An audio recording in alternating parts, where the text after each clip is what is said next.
What's up, everybody? Tony here. Sarah's going to help me out today, and we're going to be going over one of our favorite submissions. We actually just taught this in our class the other night, and we're going to share it with everybody here on video. So the position is going to start with side control. So Sarah's down, we'll have her head to the camera, and we'll scoot you this way just a little bit. Okay, right about there.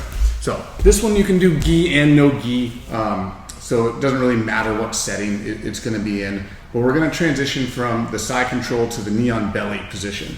Before I make the transition, I want to have a nice control of her head. So some sort of control where I can control under the neck and head is going to be good.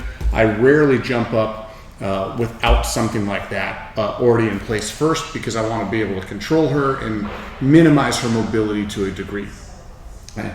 One of the big things we talked about in class last night is once I hop up to my knee on belly, is how do I distribute my pressure? Because in the training room, sometimes I'm going to go with people my size. Sometimes they're going to be a lot smaller than me, and I want to be able to be safe with my pressure if my partner is a lot smaller than me, like Sarah is in this example.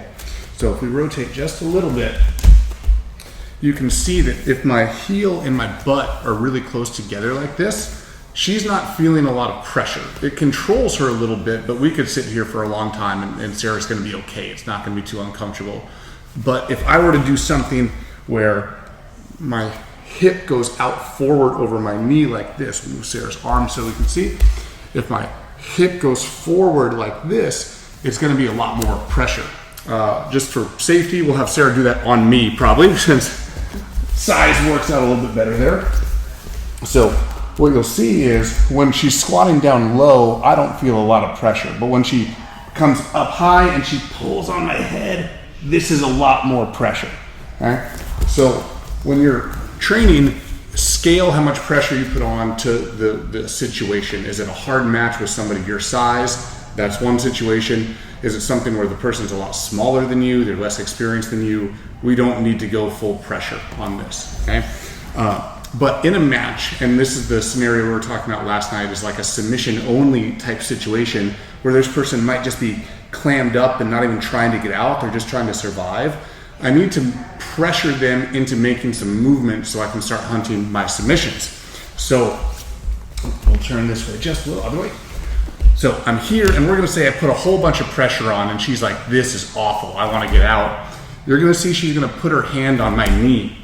When she does that, I'm gonna thread through, grabbing pretty close to the elbow, and pull her up like this so that I can spin around and sit back in my armbar.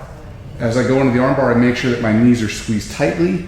I control the end of the lever, and I pull her pinky finger toward my chest for the tap. Key detail to this armbar is I don't want Sarah to be able to go flat down to the mat. I'm really trying to keep her somewhat up on her side so that her shoulder blade is exposed to the air. What is doing that is that my shin comes in as a block, just like this. Okay, you can see my shin as a block. My heel and my butt are pretty close to each other. If there's space between my heel and my butt, she'll fall down and I'm not going to be tight enough on the arm to get this arm bar with high percentage. So one more time. Okay. So I hop up to my knee on belly, she goes to push, I thread the needle, pull her up as high as I can, and when I spin around, I think about my nose being on this direction, because that's going to help me create a situation where I can keep her up on her side like we just said.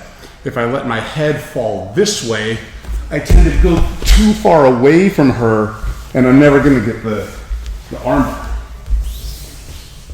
So one more time, we'll end with a good one. So as she pushes, I thread through.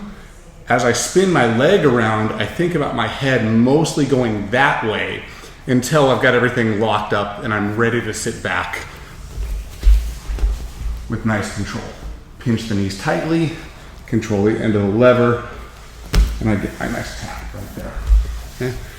So there's our 180 armbar. I learned that when I was a white belt. I think a lot of people learn it early in their jiu-jitsu, and it takes some training and some reps and some practice to make it a move you can do in a resisted situation. And I hope those tips and details help. Again, the pressure management I think is a big one. In the training room, we want to be safe. We want to be able to train with people that might be smaller than us.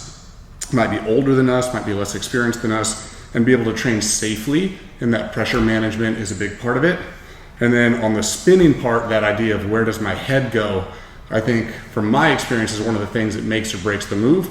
A lot of people, their head go too far one way and they always lose their balance and fall. So keeping your head the other way is a big detail that seems to help.